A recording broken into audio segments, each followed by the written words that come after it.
everyone, this is Melissa from Sunshine Packing Way. I'm very happy to have this video begin.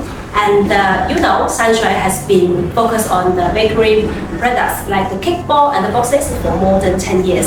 As those years running, we have been expanding many new products, especially for the boxes industry. As you can see, for these boxes is come from Sunshine Packing Way. We have the very normal independent cake balls, and we have the cupcake boxes. As you see, we have different colors.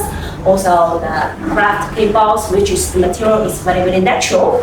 Also, we also have the bento box and some boxes with different design and different printing. And the most importantly, we have many different boxes. It's kind of like for the cookies and for the biscuit and for the macaron.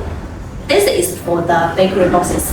So in this time, I would like to share to our customer, like for the next video, I would like to open a new topic. It's like about Melissa talk boxes, and for each video that's coming, I will introduce each video. We will introduce one box.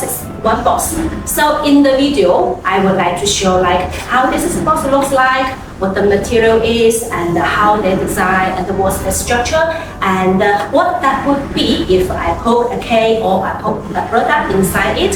So in this video, this next coming video, I would like to share to all our customers to feel our professional and to feel like the boxes and to feel everything what Sunshine Packing we make. And you come with us and you have any interesting through the video, and we can talk about this topic together, and hope finally all our customers can find the boxes they want, and we can have more topics, and we can have more happy to talk about the boxes. Okay, so this is the one video, and the next coming video, I hope to see you all. Okay, we hope Sunshine Packing Way can share the happy and share the happiness with our customer and all the people who watch the videos. We can share the happy and just like the sweetness, just like our Sunshine slogan, Packing Way, happy on the way.